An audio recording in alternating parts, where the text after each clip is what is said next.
Good evening, everyone. Welcome to the third Dialogues in Biological Anthropology. My name is Jeremy DeSilva, an assistant professor of anthropology here at Boston University. And I'm very excited to introduce an incredible panel with me today. To my far right, you all know Matt Cartmill, professor of anthropology here. To my near right is professor of anthropology at Wellesley College here in Massachusetts, Adam Van Arsdale. And to my left is a reader in human evolution and the public understanding of science at the University of Witwatersrand in Johannesburg, South Africa, Lee Berger. What we're talking about today is the origins of genus Homo.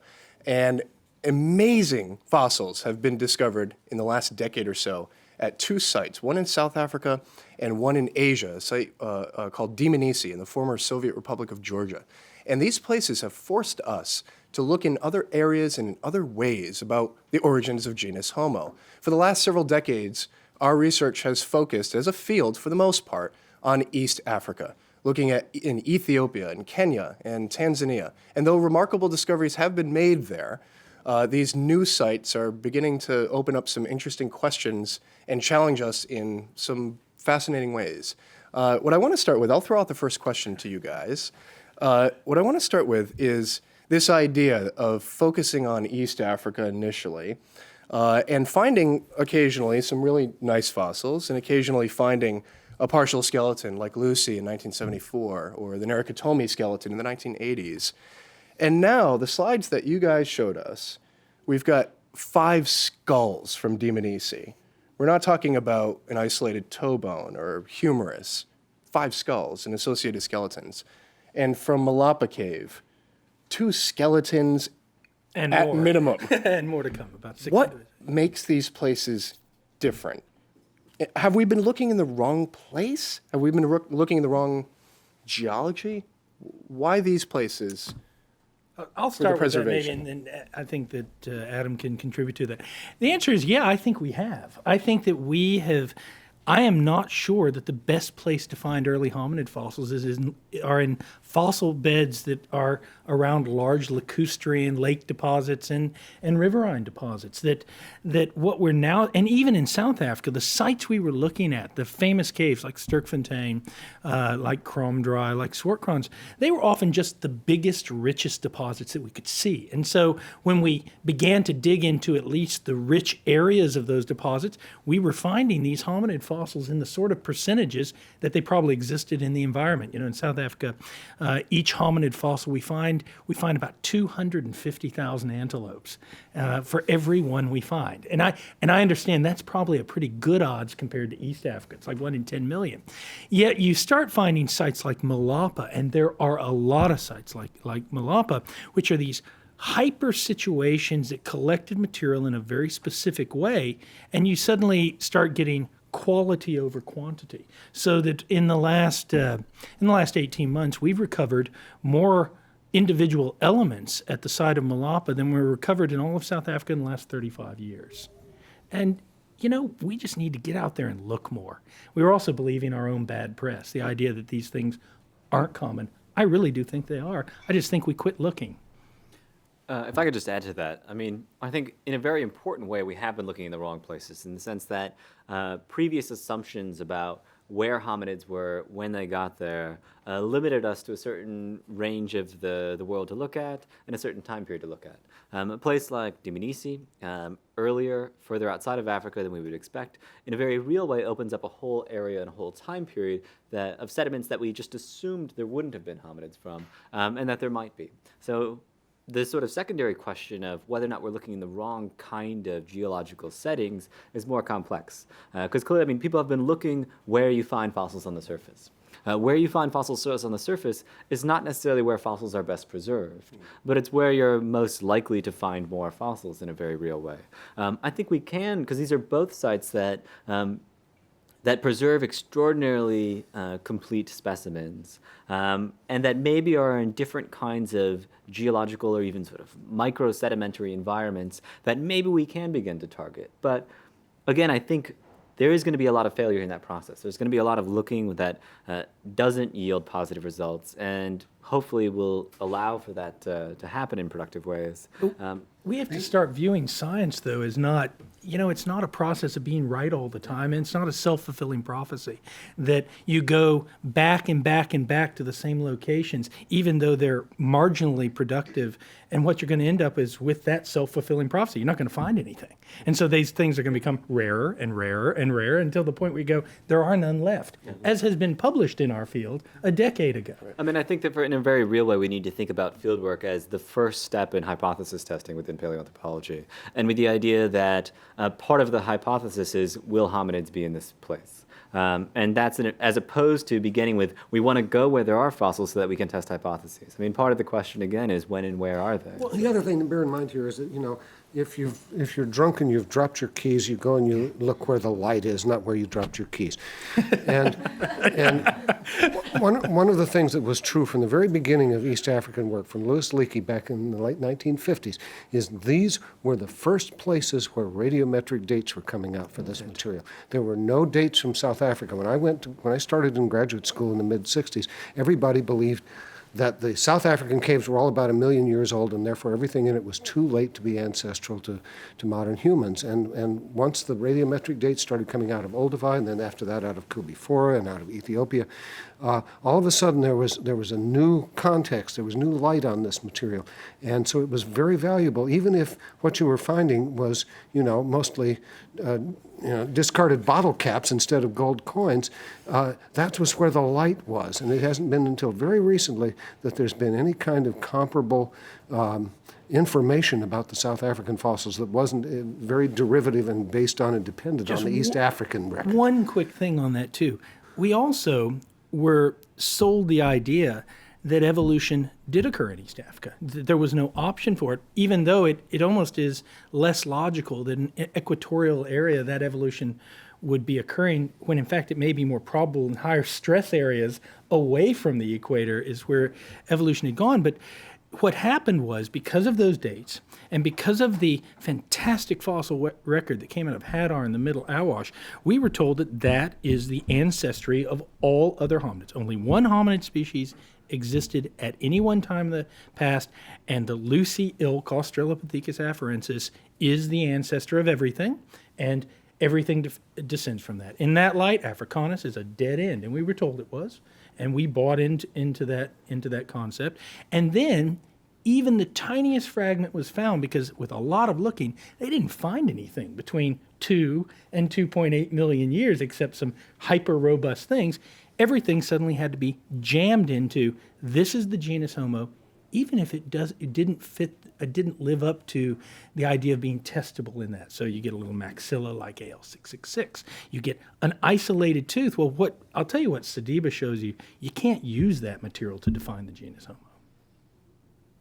Well, I want to take a step back and talk about dating a little bit more, because I think we'll return to the question of how it is we actually define genus Homo. I think that's going to become an important subject of discussion, especially when we open it up for questions. But I find it ironic that initially South Africa was a site where we couldn't get reliable dates. East Africa was. And now it's almost as though we're turning the tables on that, and that East Africa is giving us radiometric dates through these volcanic layers that sandwich fossils, but also introduce a huge potential error range. And now the South African cave deposits are becoming incredibly well dated. Yeah. Could you talk about that a little bit? And in the context also of when Sediba was first published, there was a criticism of it as a potential Homo ancestor because it was contemporaneous with the Dmanisi folks, who clearly were genus Homo. That's right. And even though it wasn't contemporaneous with it, which is what's interesting. Talk about that. Yeah, one of the big thing that's happened in South Africa is we have broken that radiometric date. We can now date flowstones. We do it with uranium lead, and there's other breakthroughs that are about to come through that I think are allowing us precision levels that were undreamed of 2, 3, 4 years ago. So, we're talking plus or minuses of 2, 3, 4,000 years in a million. That's incredible. That's better than potassium argon. And the cave sites themselves, in sites like Dmanisi, one of the beautiful things is they often sandwich almost event horizons, moments in time. And a problem that is going to be have to come to the fore with those East African fossils is the vast majority of those things are picked up right off the surface. People, I've done it myself. They walk along the surface, you pick up a fossil right there, and you go, oh, this is between the KBS tuff, which is 5 kilometers that way, and a lower tuff with that. It is therefore 1.9 million years old, and it's sitting right next to a bone harpoon that is 500 years old, and a tool that. And how do you know it's that old? Well, because of what it is. You know, those days are gone.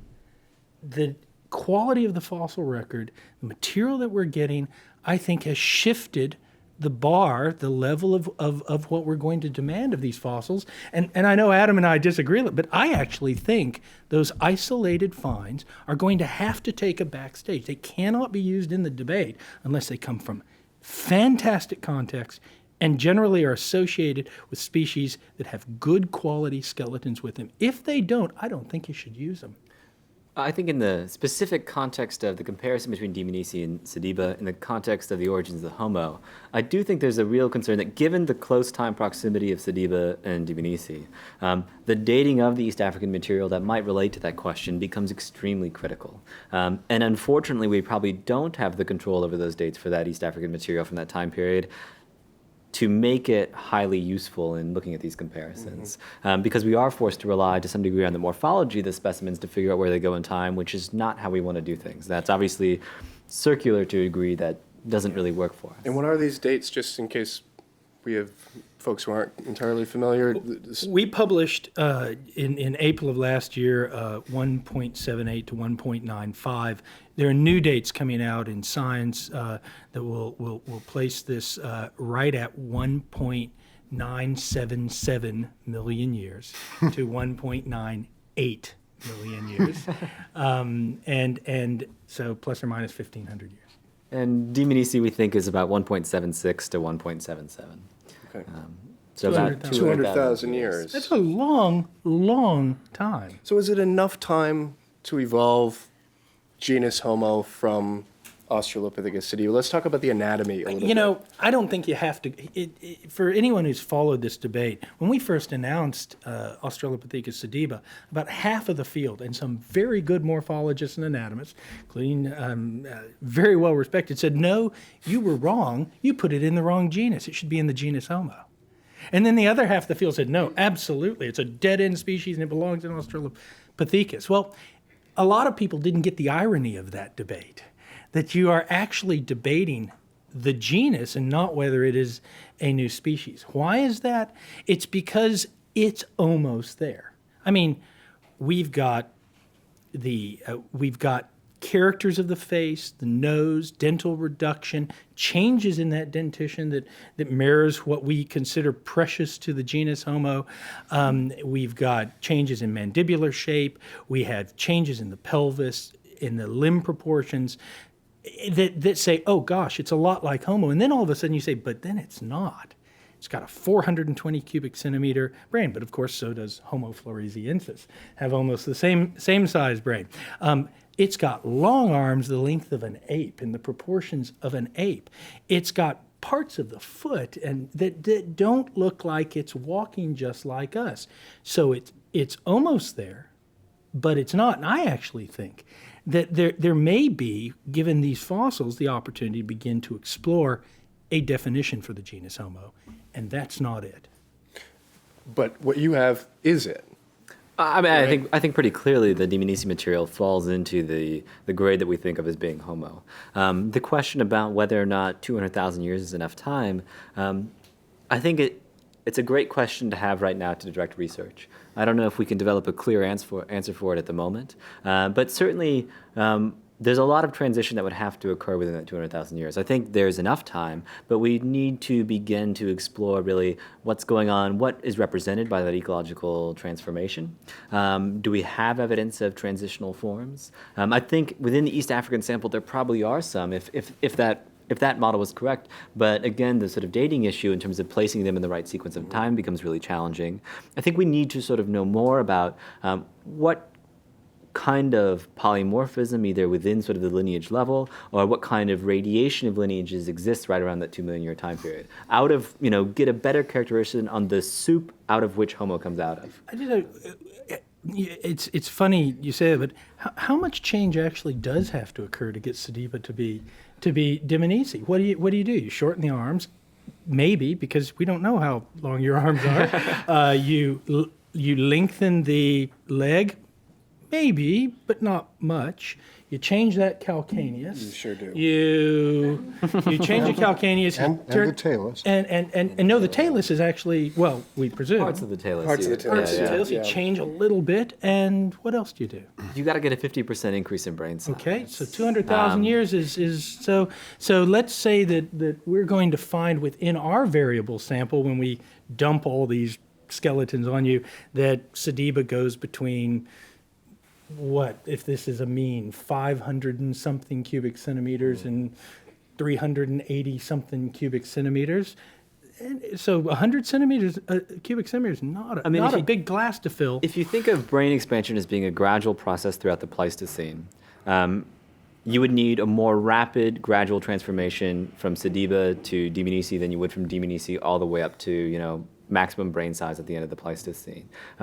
But I don't think we necessarily need to assume that it's a gradual process. I mean, you could argue that there's actually at some point a grade step change in brain size sitting in between Sediba and Dmanisi. I don't think we have the evidence to sort of support or reject that at this point. But I think in some ways you would almost have to. Otherwise, you'd have to sort of an immediate, very rapid increase in brain size, followed then with a slowing down of brain size throughout the lower Pleistocene, and then again a sort of a rapid increase as you move to the middle to the lower Pleistocene. But you got to remember the ball game has changed a little bit here too, because that perceived gradual expansion of the brain was based upon the possibility that Homo habilis and such were in the intermediate gradual bridge. What if they're not? OH62 is primitive in many ways to the skeleton of Sediba, and it's 350,000 years younger. So, and that's supposed to be Homo habilis. So if that is, then it's actually a more Australopithecine-like morphology than something that's an Australopithecine. And then there is no gradualization. You go from 400 to 500 to 550 cubic centimeter Australopithecine brains to you. It's possible. I think one of the other things to keep in mind is that we don't really have control over yet in the lower Pleistocene is what to do with the brain size variation we have even within the things that we are pretty confident are Homo. So for example, something like the Illiret skull here, at 1.55 million years of age maybe, that's quite small, to having contemporaneous something like ER3733, both of which we think are happy early erectus in Africa, but very large size differences. That's not the definition of erectus. And the point is, I would argue that fossils like we found has said you can't use a piece like that to define a gene. Even as complete as this. It's not that complete. I think it's pretty good. I'm more comfortable with that in erectus. If I found it, I would be happy. I wouldn't. What if? How do you know that's not us? How do you know that's not a Sediba? The really strongly pronounced sagittal keel, the longer frontal. I mean, I think there are a number of characters on that we think of as being really classic erectus features. We that haven't don't seen see an adult of Sediba yet. I mean, that's true. I mean, there's certainly the possibility. We're always open to new evidence changing ideas. But I think at the moment, I'm pretty happy with putting that into Homo erectus, despite its small size. Okay. So we have this problem of trying to figure out the brain size variation within the lower Pleistocene, which obviously affects our understanding of rates of change within brain size, because we have to accommodate this wide window of variation. Sure. Which is a challenge. Lee, what do you think about the other stuff from South Africa that's been called early Homo? Like the SK 847. 847, I think, that's a face from a site called Swartkrans. Probably dates to anywhere between 1.3 million, 1.5 million. And I think it's pretty clearly a Homo erectus-like thing. Why isn't it Sediba? Why isn't it Sediba? Oh, it doesn't look like it at all. I mean, it doesn't have any they almost share no morphology. Well, they've both got fairly prognathic faces. But they don't have. You don't have that little projecting supraorbital nasal torus. bones. You don't have that supraorbital torus. You don't have the same. It's not. It's the way in which the nasal bones are projecting. We have a very Australopithecine side of our faces in that area, and that specimen doesn't. And well, in any way, it's so incomplete, like many of those fossils, that it doesn't matter. Okay, it is Sediba. I'll give it to you, but it's not. Okay. The only other option then in South Africa is a fossil called SDW53, which what Sediba shows so beautifully. That's from Sterkfontein, dated to about 2.1 million years old. And what Sediba showed is it's pretty clearly just an A. africanus. What's so cool about that fossil is almost everything that's been put into early Homo. From OH62, the skeleton from Olduvai Gorge, to AL666, the 2.4 million year old maxilla, was compared with STW53 to make it Homo, and it's not. Did that answer your question? Yeah, sort of. I think we should open it up to you guys and questions that you have, questions that you've asked online. I've got a few of them, but I'd rather just have you guys raise your hands and ask questions that are on your mind right now. Keep in mind that if you do so, wait for the microphone to come over to you so that we can record this.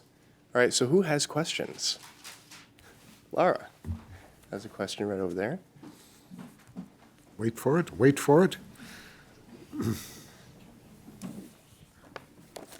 I was just wondering to what degree, if any, you have found sexual dimorphism in either Sediba or at Dmanisi, given the disagreements between the degree of sexual dimorphism that we see among Australopithecines versus Homo and the evidentiary transitional stages of these fossils. I wonder where they fall in that regard.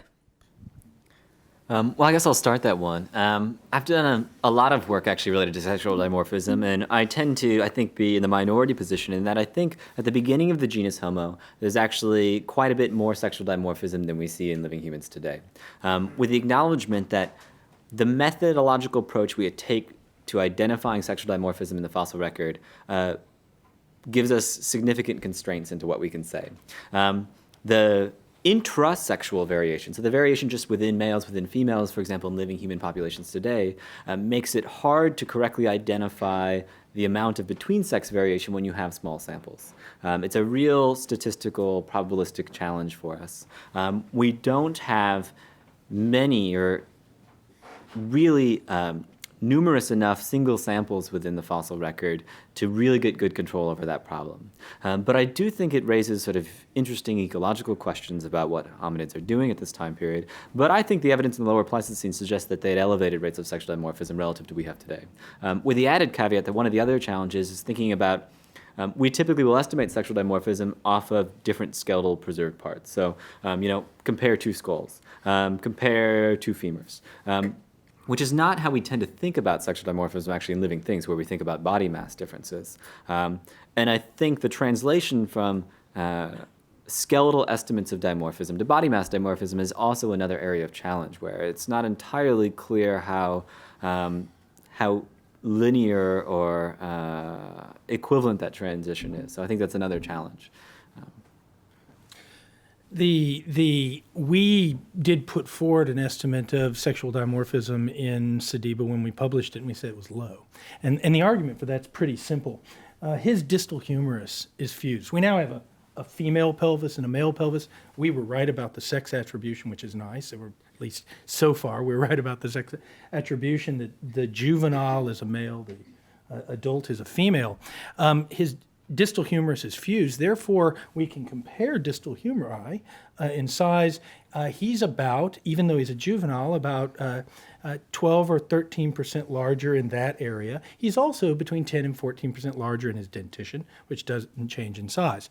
That gave us the implication that the sexual dimorphism was probably much reduced and probably not too differential between what we see in humans. However, what Adam said is absolutely right. That is just a guess based upon skeletal variation. And we may very well find as we increase the sample of males and we increase the sample of females, that variation, that sexual dimorphism may slip up some. The neat thing about Malapa, and probably about Dmanisi, is unusually you're dealing with populations probably related to each other.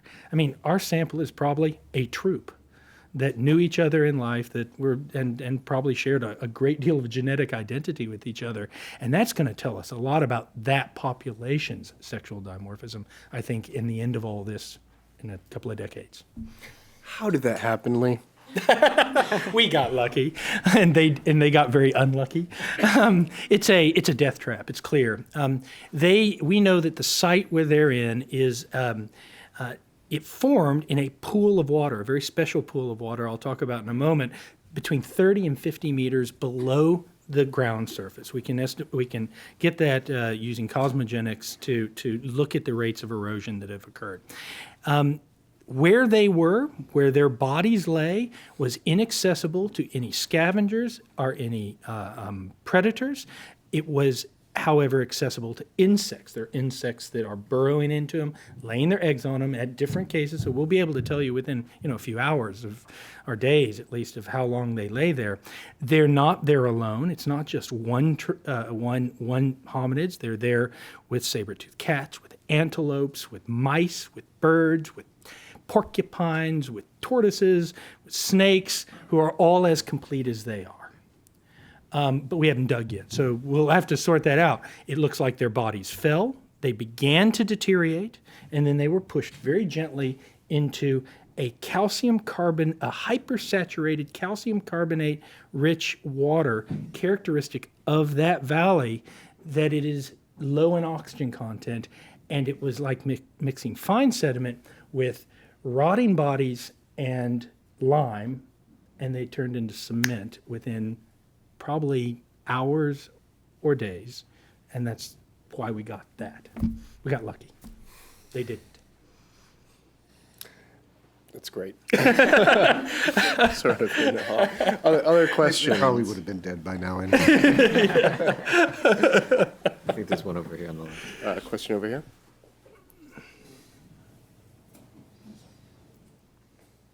The question I had was about plasticity in behavior.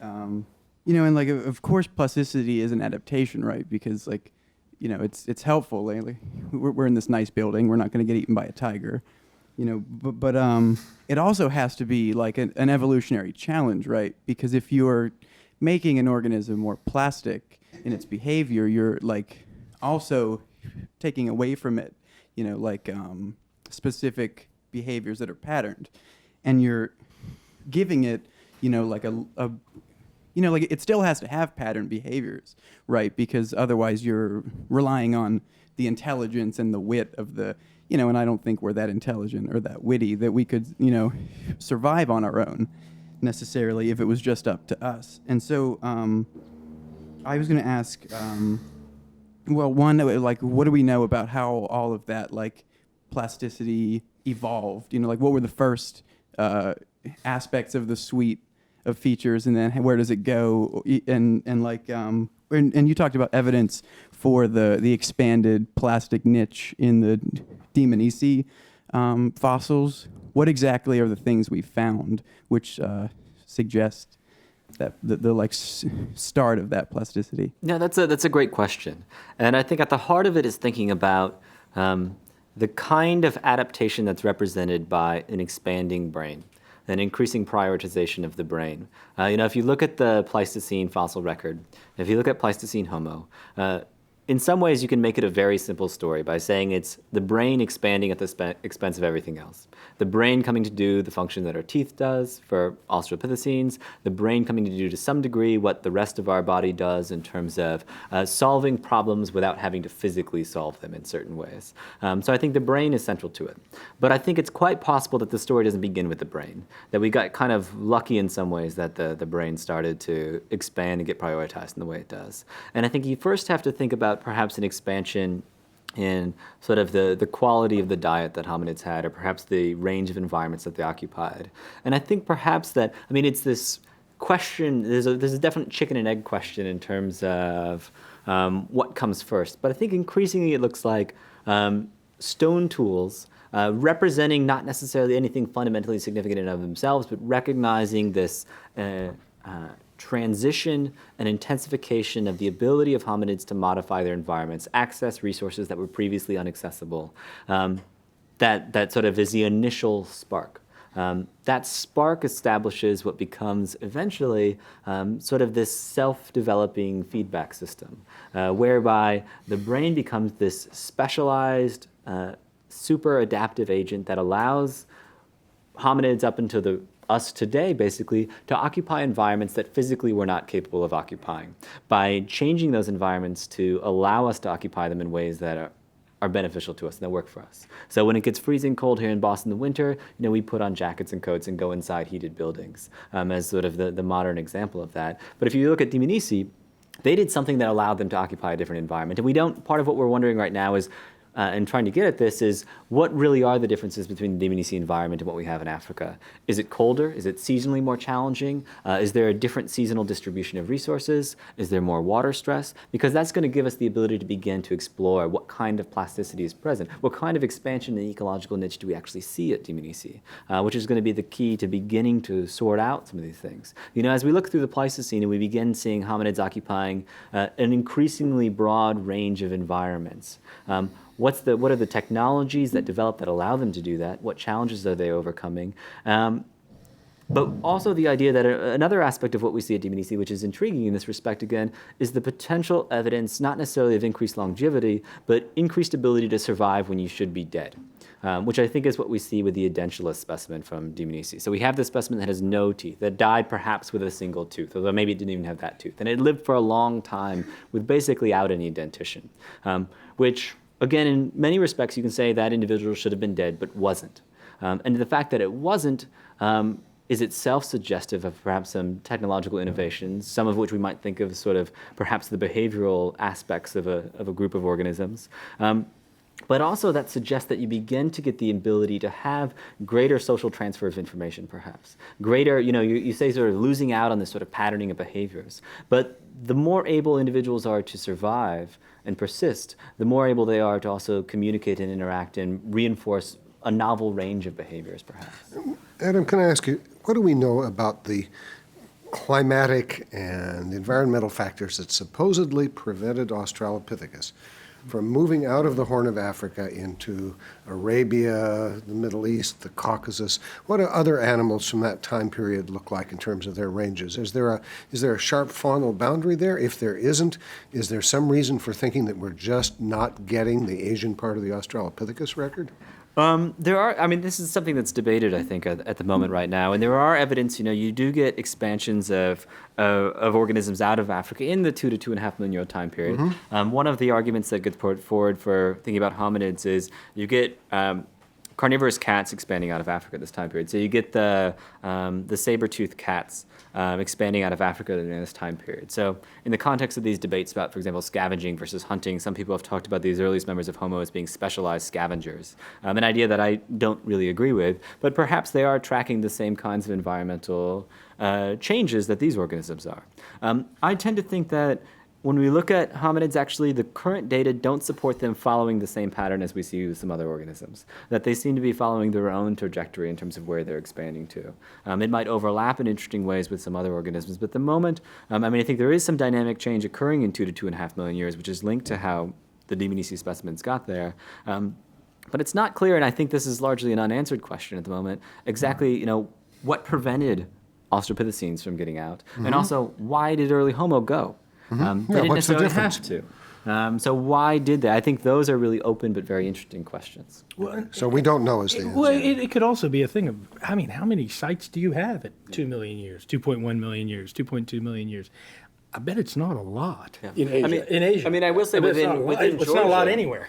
Well, but there's a period of almost a million years when you've got robust Australopithecines in Ethiopia. Oh, sure, but there's a lot of, they didn't have boats and they didn't swim. You have to wait for lowering sea levels so Yeah, that okay, they can but- trade. And those events occurred. Right, but the saber-toothed cats didn't have very many Yeah, boats. but it all happened at the same time, and I actually don't think we know that answer. Yeah. And the exchange is free. I mean, the fauna in China at 2 million years to 1.7 million years is almost identical to the fauna we have in South Africa, with the exception of the cervids and things like that. Dinofelis is there, Pachycrocuta is there, the hyena groups, the striped hyenas are there, the horses are there, a lot of the bovids are there, and it's why aren't the hominids there? Well, maybe we just haven't found them yet. I mean, I will say that within Georgia and eastern Georgia, there actually is a late Pliocene site that is known about for a long time and has a great mammalian assemblage. And after especially the large mandible from Dimorphism was discovered, there was a push. Let's go back to Quabebi, the site in eastern Georgia, because maybe we'll find an Australopithecine. Because this thing looks big and robust, maybe it in fact is evidence of Australopithecines in Georgia. And I can say, hardly definitive, but the site's yielded lots of great mammalian fossils and nothing hominid. What kind of site is it? In what context? Yeah, what is it? Is it a lacustrine site? Is it a riverine site? It's an open-air lacustrine site. They really are bad for finding hominids. We need some of the I'm deadly serious. We need some of the largest lakes that have ever existed on this planet. And you have to scour hundreds of thousands of square kilometers of those lakes in order to find a couple of scraps. So, we do find a lot of overlap between the Quabebi faunal assemblage and the Dimorphism faunal assemblage, with a few notable exceptions, hominids being the most notable of those exceptions. yeah. Let's take another question. Devin. Oh. Okay, Way in the back. go in the back. Sorry, put you on the spot there. Hi, I had a question about the dating of the South African site. How exactly did they manage to date it to within a couple thousand years? That's a really great question. There is a paper coming out that goes into the great detail, but in very short answer is, when we published in April, we didn't have a capping flowstone. If any of you read the papers, you would see that what we had the basal flowstone at 2.025 million years, and then we used a reversal that occurred literally at the moment that this was beginning to fill up. This event occurred. A reversal to a normal polarity. Had we worked on the assumption, given the fauna was doing it, that was the 1.78 to 1.95 event, we found the capping flowstone. Capping flowstone was the same flowstone as the bottom flowstone. The error that was in that means that normal event can only be one. And that normal event occurred at 1.977 to 1.98 million years. There is no other event that occurred in the error bars of the lower upper things. And so that we literally caught a magic moment like that. It's kind of neat. Other questions? Yeah, Robert. Hi, this is for Dr. Berger. In your original paper in Science, you suggested that Sediba could be descended from Africanus, yet its smaller brain size at 420 cubic centimeters. It's calcaneus, which is more ape-like and probably not as well adapted for high-impact bipedalism, and its longer arms, like Australopithecines. Wouldn't this suggest that it's moving off the path towards genus Homo and going back to the trees? That's a great question. Firstly, we didn't know the calcaneus. My colleague next to me was part of the team that described how ape-like, and ape is an appropriate use of that word, that calcaneus is. Africanus, Henry McHenry and I published papers, more than a decade ago that argued it did have long arms. So it actually has the same arms probably as at least that line of Australopithecines. The reason that we're losing our kind of confidence that this thing comes from Africanus has to do with things like the one fragmented calcaneus from Sturkfontein actually looks more derived than this does, just like the afarensis one, or more like the afarensis one. Also, the dentition. I mean, let me show you something. This is an Australopithecus Africanus dentition. We have two here. We have a small variant and a large variant, which follow very similar morphological pattern. It's begun to molarize its premolars, so they become larger. It's shifted in a way that almost all the Australopithecines have. If this represents Australopithecus africanus, and that whole sample seems to suggest that, the sample from Makapanskut shows the same level of variability, and it's probably 400,000 or 500,000 years older than that, then this is actually probably too derived to give rise to that dentition. You have to then shrink your premolars down. You start getting all these things that this looks to be going in a different direction. Does that mean that, and therefore the second part of your question was, well, is Sediba simply a reversal? Are you packing up a whole bunch of reversals? I think you have to pose a lot of whys if you're going to argue that. The idea that, well, why would you go back if the thing's already a biped?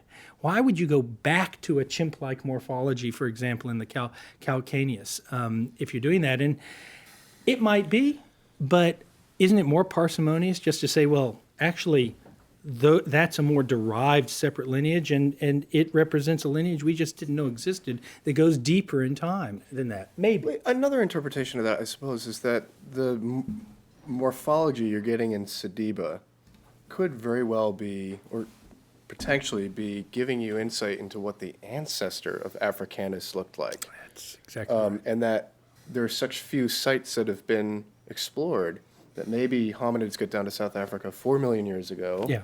And they looked like that. Yeah, and I think that's a really important thing. You know, I think people don't realize there almost is no fossil record of anything but these hyper-robust Australopithecines in East Africa between 2 million and 2.9 million years. I mean, there's almost nothing.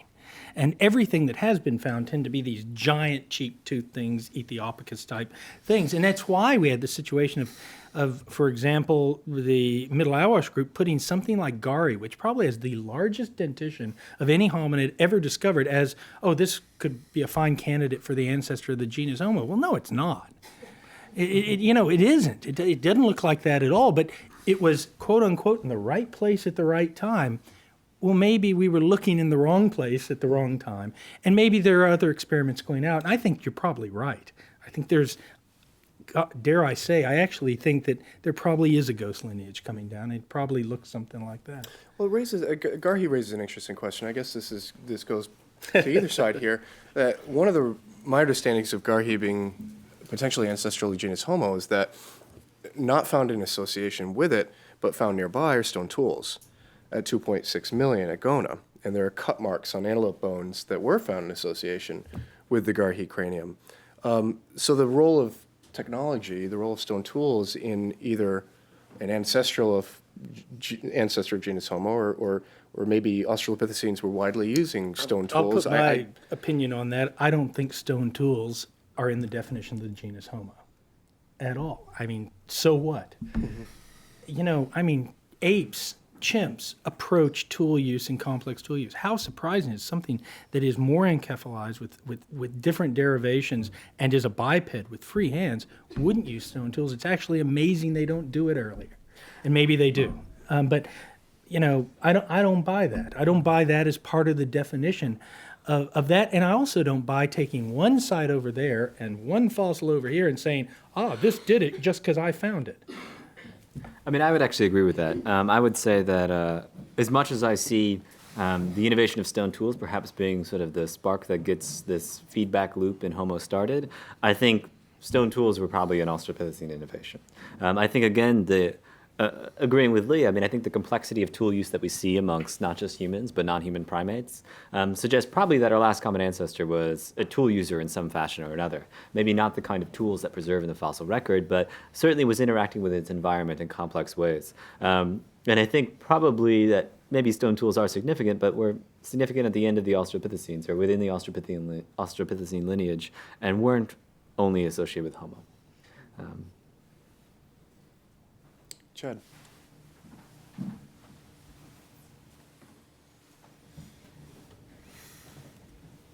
Thank you. So keeping with the talk on stone tools, you described some some morphologies within the Sediba specimen, typically the shortening of the fingers, these large apical tufts, something akin to what we're going to see later with Neanderthals, which we definitely associate with a stone tool using animal.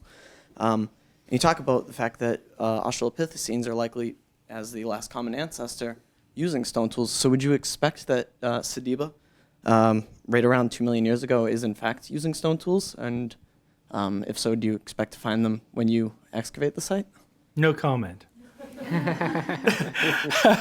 The answer to that is yes, you are looking at a lot of morphologies that if are including dental reduction, elongation of the thumb, and many other things that in this form that we have always hypothesized were closely linked to the acquisition of not just stone tools, but more complex stone tools.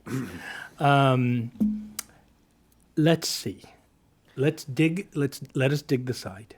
Let us, understand this remarkable context. But, it isn't going to take a lot when that hand appears that people are going to go, gosh, maybe. Yeah, very well. But I mean, if they're there, then it would seem to make a better case for this as potentially being ancestral to Homo, I would think. It depends on what they were, wouldn't it? I mean, since if we just agreed that Australopithecines are all using that, not all Australopithecine lineages are ancestral to the next lineages, and therefore, it doesn't mean that at all. In fact, it just means that tool use is common. If they were something other than primitive Oldowan tools or something, as you would expect, maybe we might begin to experiment with different conclusions towards that. Lee, I know this is all speculated, but we talked about this earlier. If there is this ghost lineage existing alongside the so far documented Australopithecus lineage that keeps getting more and more and more like Boisei in East Africa, and you have to ask, well, how, given that those things were getting increasingly better and better and better adapted to life on the open savanna and competing with all the other open country animals, and if we have this ghost lineage of stuff that's still kind of hanging back in the trees and spending a fair amount of time sitting on tree branches and living in forested environments, how does it suddenly burst out of the forests and compete with the robust Australopithecus? And one of the answers that I think you suggested at the time was stone tools. What happens here? Well, and I also suggested that it outthinks them. It doesn't take a lot of brains to chase down a bush. No, and that lineage is moving towards a form. I will accept that they are omnivores. I will accept that their isotopic evidence is showing, but we don't know where they're getting all that protein from and how they're acquiring that protein. But that dentition and that masticating apparatus is not one that is really designed to take high efficiency foods in, and that it keeps increasing and keeps getting selected for indicates that these guys are just, they're cows and of a form. And if something that is doing the kind of things that Adam is referring to, it's becoming more complex. It can survive the downtimes when something else can't survive the downtimes because it is more plastic, flexible, adaptable because it's smarter. It's cooperating better than each other. It's lowering its sexual dimorphism. And yes, if they all have technology, then it's got technology and it uses it in a better way, it wins. If I could just add to that briefly, not directly referencing those specimens, but I think one of the things, if you're arguing for sort of increased cognitive abilities, is that it can avoid the robust Australopithecines. It can broaden its niche in such a way that it doesn't have to directly compete, even if they're occupying similar environments. That there's, one of the, classic arguments in paleoanthropology is competitive niche exclusion and whether or not you can have multiple hominids. And I think in this case, you certainly can. I mean, I certainly can imagine them coexisting within the same environment, giving the different dietary adaptations they seem to possess. Well, we know you can have multiple hominids. I mean, we've known that since these two things were found, cheek by jowl. Well, funny, you don't know that. Actually, it gets to the dates. You actually don't. Because geography and time are two different things, but often time mimics geography. How much time separates those two skulls? That's a good question. Is it 50 years? 5 years? No. 1 year? No, 1 minute? thousands of years. Then they could have been in two completely different environments and never even saw each other. They could have been rotating around each other at vast Oh, sure. If they distances. were found on the same day, they could be in two different environments. If they're found, No, not if they found- were, if not they're if they found died on the 500 same day. No, they not can died if they on the found a same mile day. apart from each other. Yeah, okay, but Okay. so we don't So what know you're that. saying is they actually have to be found like that for us to know that they're Yes. okay. But you haven't got two species there. You've That's got right. one. That's right. So That- as far as you're concerned, the single species hypothesis is still a live option. No, I'm saying that you've got to be careful about jumping to the idea that these things are competing or somehow working around each other in exactly the same environment. We don't have that evidence yet. It is likely. I agree with you. I think the South African caves, but it is interesting that we really hardly ever find. All our sites have, after 1.6 million years, they're full of robust Australopithecines, and every now and then a little piece that someone says is Homo, and full of them. You know, I mean, literally, they're as common as antelope. Almost. Yeah. And yet you don't find tons of Homo in there, but it appears maybe Homo's moving in and out of these regions, and they're not. But I'm just saying, I think we need Yeah, to and maybe breed Homo in- is smart enough not to be eaten by quite so many leopards or hyenas or whatever and dragged into the cave. Well, or it's just not utilizing the cave environment like that, or everyone dies. The issue is, I'm just saying, I think we need to reach a level of caution where we aren't glibly using our evidence as much as we have been.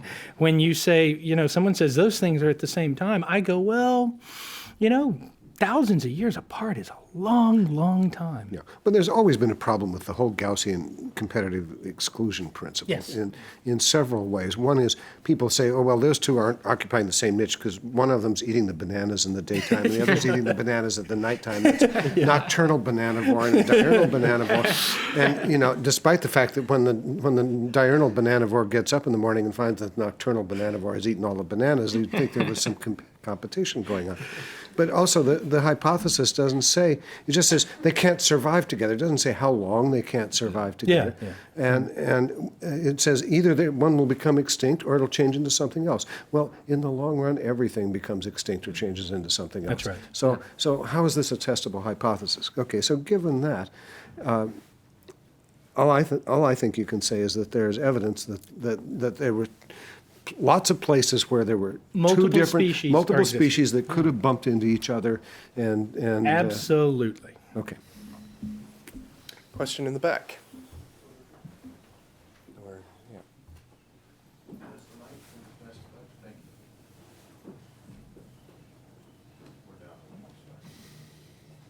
Hi.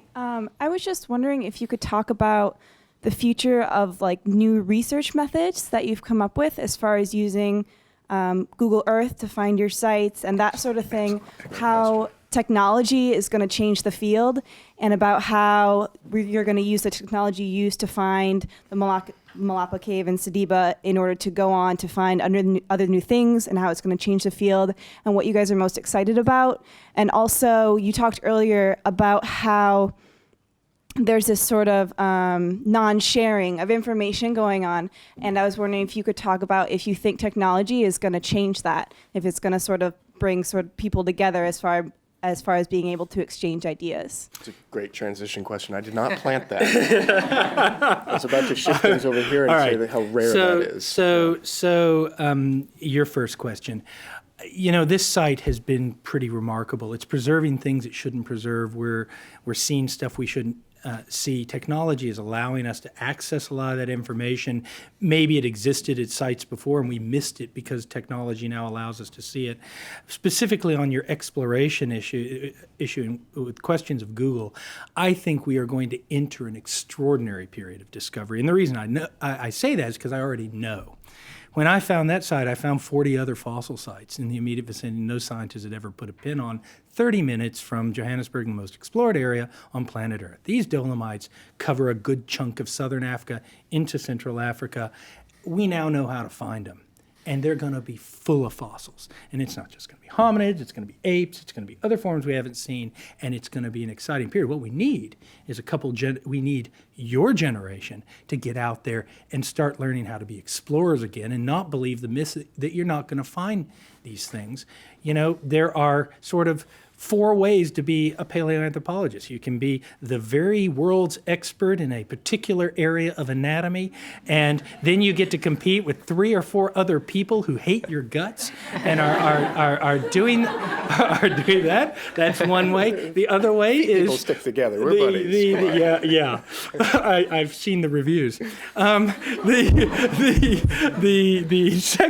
The second way is to invent a new technology or a new technique or a new way of looking at something and be the Einstein of some area, and that is one way. The third way is to own a piece of equipment that's so expensive no one else can afford to it. So you attract people like me to come and help you. And the fourth way is to find your own fossil. You find one tooth, and all those clever guys come to you like a magnet. And I'm saying it's not that hard to do. And yet we don't teach anyone how to do it, and we should, because there are a bunch of fossil sites out there, and Africa and Asia and Europe are big places if you're just talking about the early part of human evolution. That's that answer. The second one was access. Yeah. Well, Adam, you've used satellite data to mean- explore. I mean, Is it that easy to find? I mean, it depends a lot. I mean, so I've used both decommissioned Landsat data, which you can get free, and if you pay more, you can get higher quality data. These are these old 1960s era Cold War era satellites that have a wealth of data about the kinds of sediments that you don't have to go there then to sort of get basic information. I've also used Google Earth to get basic terrain information, to think about what kind of erosional environment certain places might be before I go there. But one of the challenges, I mean, so much of our work is focused on East Africa in part because it's dry and fossils are coming out of the ground. You begin adding in people, you begin adding in vegetation, and all of a sudden it gets harder to find stuff without actually going someplace and digging. And we don't yet have super high-tech ways to go someplace and dig without being there. Mars land rovers aside. I mean, in the summer, I still go off and I dig a square hole. And I do it, with basic kind of equipment. And we try and, be very judicious in the kind of information we restore and preserve.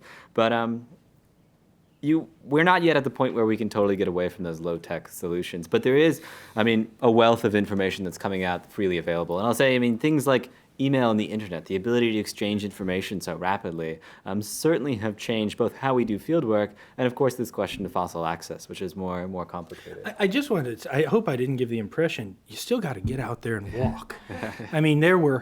There were hundreds and hundreds and hundreds, if not thousands of hours of me and my dog walking prior to the discovery of Malapa.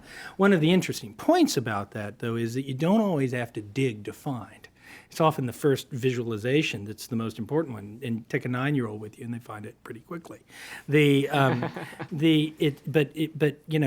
need to do some basic exploration. We don't know if the sites we're digging are the right sites to be digging, nor the best sites, because we haven't actually physically looked at it must be tens of thousands, hundreds of thousands of sites that cover Africa, and the same is probably true in Asia. I just was in China, down on the Vietnam border. On the drive to a Gigantopithecus site that they're digging, you can see maybe 10,000 caves that no one has ever walked into. Well, at least not someone with a gun has or something like that, but not a scientist. Wow. Access. Yeah. Yeah. That is rare. And not just the discovery, but the fact that it's open. I hope you guys appreciate this opportunity. This is completely unheard of in the field, but it needs to change. We have got to fundamentally change the way we have done paleoanthropology.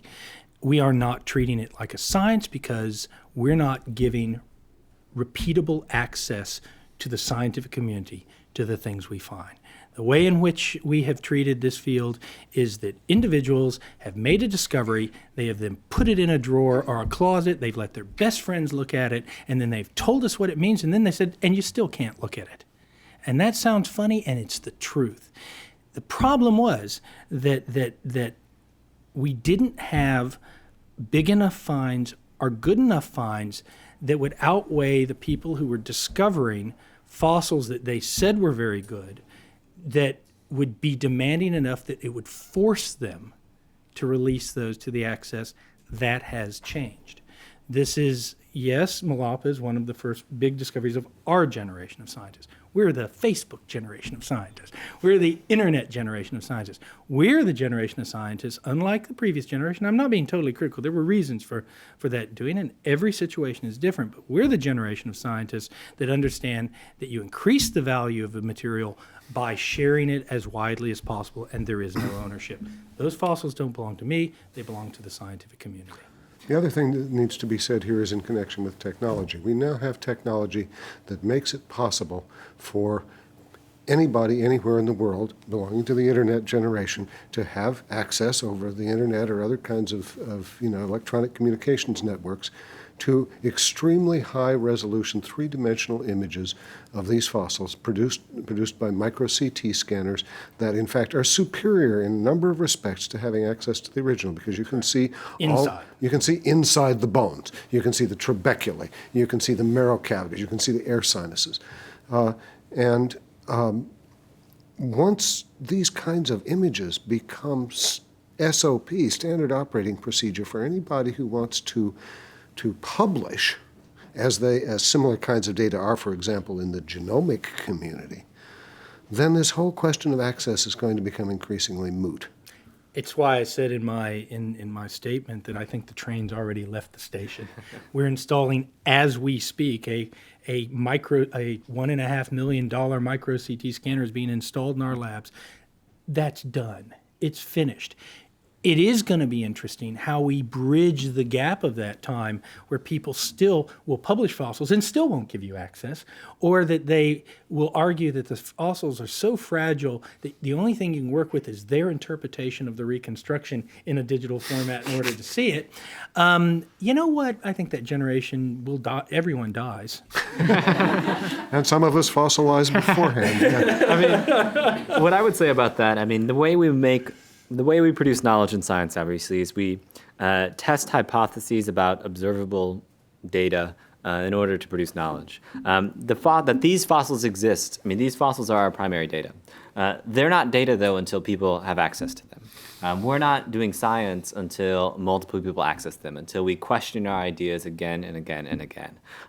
So access has to be essential to how we produce knowledge. It's fundamental to us being a science. To play a little bit of the devil's advocate, not to argue against access, but one of the challenges, and I got at this in my statement a little bit, is that these fossils are oftentimes coming out of places that are not the places where you and I all study and work and do research. In the context of being in developing countries in the old world, places where these fossils have tremendous value. Value along a number of different dimensions. And so, for example, in Georgia, I mean, there's been more restrictions on access to some of the materials, in part because of the desire to carefully manage and try and maximize the value generated out of these fossils for the country. And that includes educational value in terms of making sure that Georgians get trained in the methods associated with understanding and analyzing these. It means value in the context of developing infrastructure to maintain the kinds of research that goes on around these.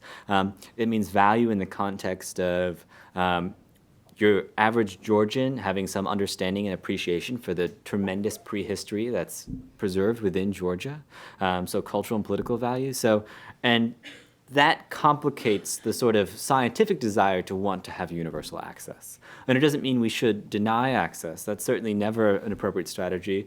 But it does add complexity to how we think about allowing access and how we think about who's benefiting from accessing these fossils. And there's definitely a need for us to do a better job of thinking about best practices as it relates to being equitable in terms of the value generated from these fossils, and not all of it going to American and Western European PhD students and researchers. So Lee, you're putting this into practice with Sediba. So, Yeah, well, I Let me mean, say I a little would bit put, about what you're doing. I would agree with everything said, to the point of what has been demonstrated in Africa, I believe in the last 30 to 40 years, is denial of access to other scientists has failed. It's failed in every delivery of all those desirable things.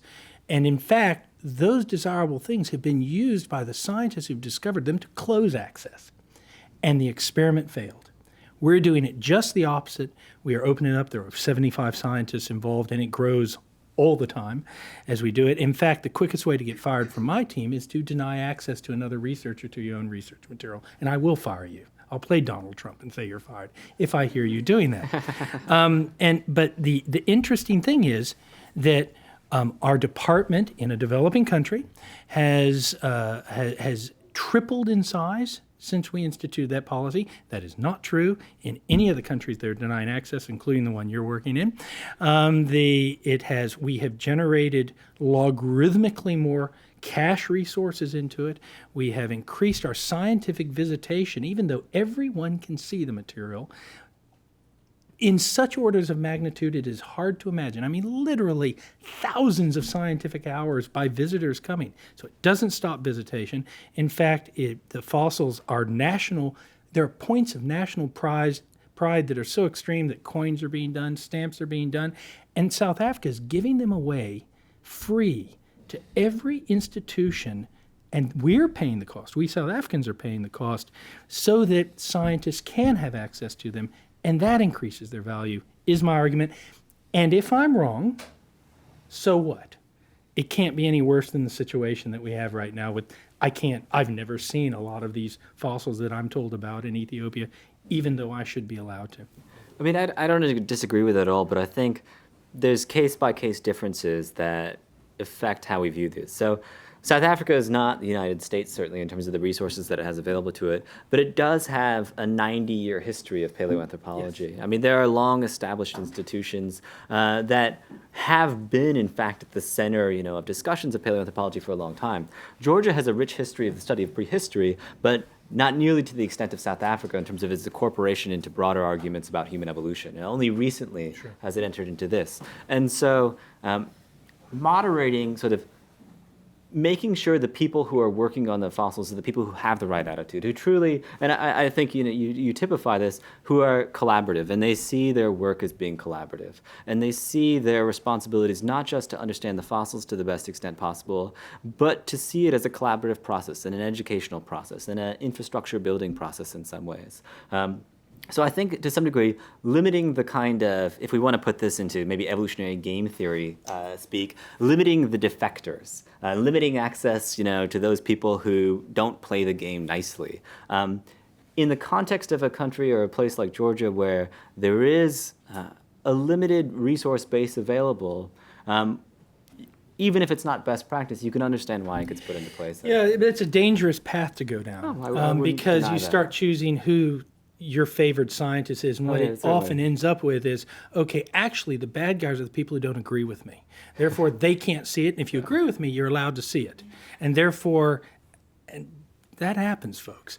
And so I know it's why, and let me make this very clear, we're not imposing this ideal on anyone else. We're not saying you have to do it, but we are. And we're also saying that everyone has different circumstances, but we're going to do it. And so our worst enemies do get to see it. Even before, there's stuff, most of that stuff isn't published, I think you probably noticed. It isn't published. It won't be published for several weeks from now, but you can see it and anyone can work with it. And it's the experiment we're going to play with. Yeah. And I don't disagree in any way. Again, I began this by saying I was playing the devil's advocate role in the sense that I very much believe in open access. But there is the need to recognize that interests vary by place to some degree. Yeah. I think we're going to take one more question and then wrap it up. Kevin.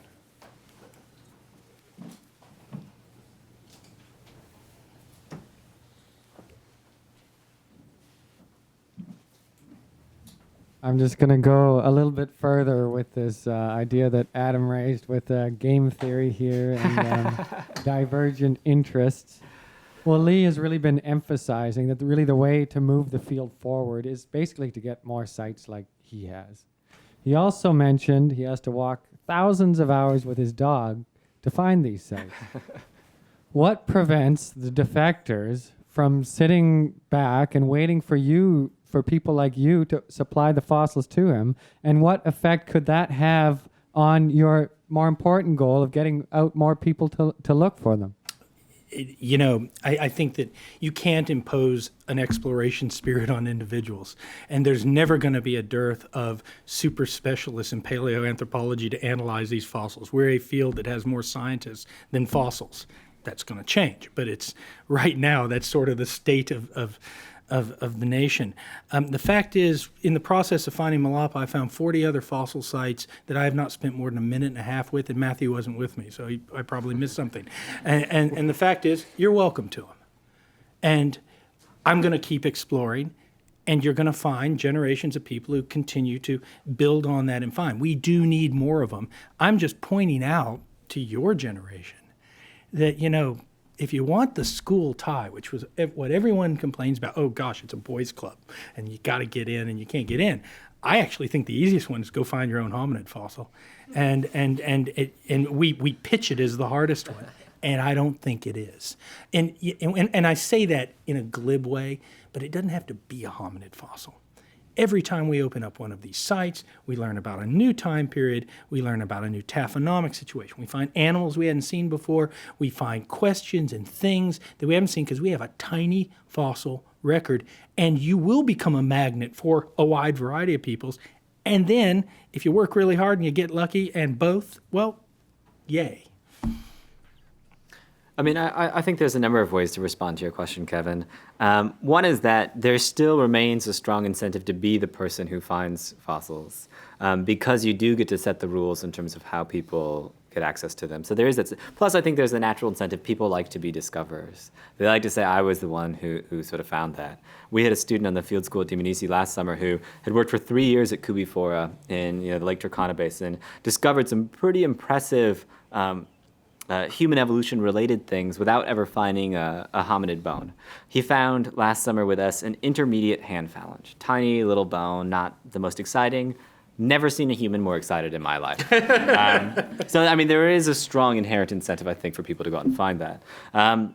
That said, everyone doesn't have to be going out there and doing it. I mean, I think there is room in the field for people who go out and do field work and people who don't do field work. We couldn't understand the stuff in the field if we didn't have people who spent their life in labs. If we didn't have people who spent their life looking at thousands and thousands of bones or running actual practical experiments with living organisms. I think there's room for all of that. And I think what we need to encourage, I think at the publication, professional, granting level is making it easier for people to do small-scale field projects, because it doesn't take incredible amount of technology or money to go out and do small-scale paleontological field work. We need to make more funds available for that kind of small-scale kind of work. And I think we won't see that we have a lack of people asking for that money. I think that's a great place to wrap up. I want to thank the panelists up here, Professors Berger and Van Arsdale, for a really engaging conversation. Professor Cartmill, of course. If you have additional questions, we're going to be hanging around for the next hour or so. There are going to be refreshments in the next room, and the questions were fantastic. This was great. So hopefully you enjoyed it, and we'll talk to you again soon. You're also welcome to look at it.